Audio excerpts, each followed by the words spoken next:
खूप वेगवेगळ्या स्टोरी किंवा वेगवेगळ्या गोष्टी मी तुम्हाला सांगणार आहे की ज्याच्यात तुम्हाला शिकवलं. तर हा एक भागच आहे. एज्युकेशन म्हणजे शिक्षणाला मोटिवेशनची जोपर्यंत जोड मिळत नाही तोपर्यंत आपल्याला मेरिट मिळत नाही. तुम्हाला वेगवेगळ्या स्टोरीज वर्षभर मी खूप छत्रपती शिवाजी महाराज, छत्रपती संभाजी महाराज, खूप वेगवेगळ्या स्टोरी. आज मला असं वाटतं की तुम्हाला एक स्टोरी सांगितली पाहिजे प्रवास सुरू करण्यासाठी. आपल्याकडे लँग्वेज अकॅडमीमध्ये मेरिटचा प्रवास सगळ्यांचा सुरू झाला. ज्या दिवशी तुम्ही इकडे आलात पहिल्या दिवशी त्या दिवशी तुमच्या सगळ्यांचा मेरिटचा प्रवास सुरू झाला. असाच तुमच्यासारखा एका खेडेगावामध्ये 14-15 वर्षाचा मुलगा होता. तो असा मैदानावरती खेळायला गेला होता आणि छानपैकी तो मैदानावरती खेळत असताना त्याला एक चमकणारा दगड भेटला. त्याला त्या दगडाकडे पाहून कुतूहल वाटलं की हा दगड काहीतरी वेगळा आहे.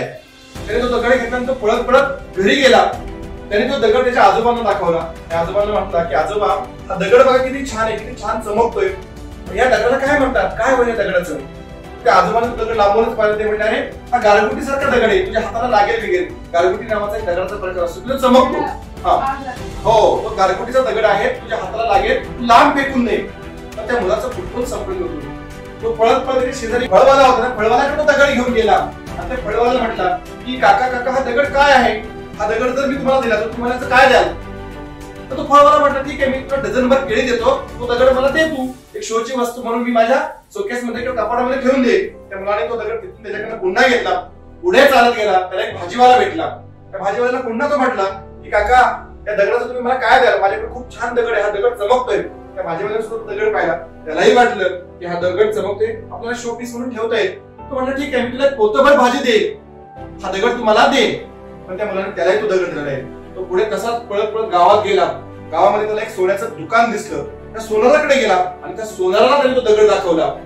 त्या सोनाराने तो दगड पाहिला. त्या सोनाराला कळलं की हा दगड काहीतरी वेगळा आहे. तर त्या सोनाराला तो मुलगा म्हणला की काका, तुम्ही या दगडाच्या बदल्यात मला काय द्याल? तर तो सोनार म्हणला की मी तुला 10 लाख रुपये देईल, पण तू दगड हा मला दे.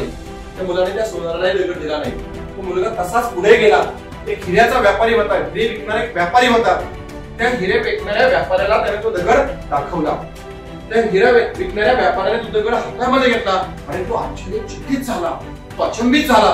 तो म्हटला, हे मुला, हा दगड तू मला दे.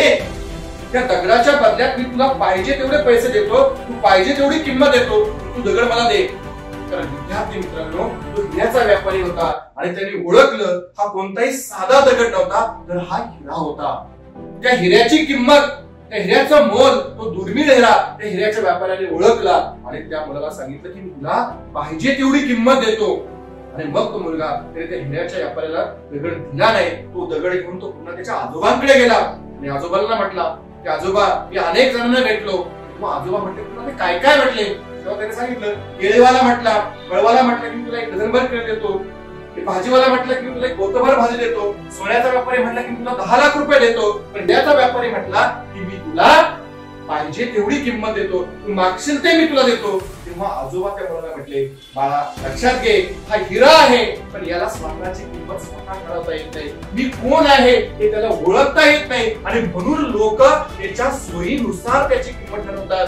केळीवाल्याने 1 डझन केळी, भाजीवाल्याने 1 पोतभर भाजी, त्या सोनाराने 10 लाख रुपये, तर हिऱ्याच्या व्यापाऱ्याने त्या दगडाला ओळखलं. तो त्याला तुला पाहिजे तेवढी किंमत देण्यासाठी तयार झाला. आणि म्हणून विद्यार्थी मित्रांनो, जग आपली किंमत करत असतं, जग आपल्याला ठरवत असतं, जर आपण आपल्या स्वतःला ठरवलं नाही तर. आणि म्हणून तुम्हाला आता तुमचं वय असं आहे, तुम्हाला सिद्ध व्हायचंय, तुम्हाला ठरवायचंय मी कोण आहे. आणि ज्या दिवशी तुम्ही सिद्ध व्हाल त्या दिवशी तुम्ही प्रसिद्ध होता.